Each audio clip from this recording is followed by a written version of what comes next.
Bienvenue. Bonjour Cécile, bonjour Patrick, bonjour à tous. Alors, Elisabeth, évidemment, vous revenez bien sûr sur cette élection présidentielle, sur Emmanuel Macron, qui est réélu dans une France de plus en plus divisée.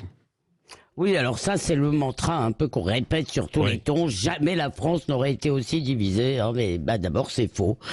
Toutes les sociétés sont divisées, elles l'ont toujours été. Il y a des classes sociales, il y a des urbains et des ruraux. Il y a des clivages idéologiques, intellectuels et en plus, de plus en plus aujourd'hui, c'est vrai, les fractures ethniques, communautaires, religieuses. Tout le monde dans un pays ne vit pas dans le même monde et c'était déjà vrai dans la France des années 50, même s'il est vrai aussi que l'hypermédiatisation rend ces fractures plus visibles et plus sensibles, parce qu'un chômeur corrézien sait comment vit un start-upper parisien. Donc la grande ambition de la politique aujourd'hui, c'est donc de réconcilier les Français. Vous vous rappelez le slogan de François Mitterrand, je crois que c'est en 88, la France unie, et c'est aussi la promesse d'Emmanuel Macron. Alors il nous reviendra ensemble d'œuvrer à cette unité par laquelle seuls nous pourrons vivre plus heureux en France. Oui, ça c'était donc hier sur le champ de Mars. Papa, on a assez qu'on se chamaille. Soyez bienveillants, ça c'est son grand mot.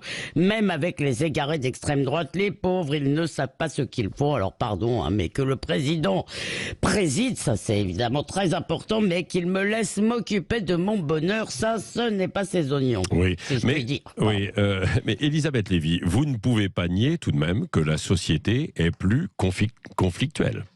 Eh bien oui, mais le conflit, cher Patrick, c'est la vie, la controverse, c'est l'état naturel des communautés humaines et en particulier des communautés démocratiques. Et le rôle de la politique, c'est justement cela, de civiliser, de symboliser, de mettre en scène, de prendre en charge les désaccords. Raymond Aron le disait, la démocratie, ça n'est pas le régime de la concorde, de l'harmonie universelle, c'est l'organisation des mécontentements, la mise en forme, la prise en charge des colères.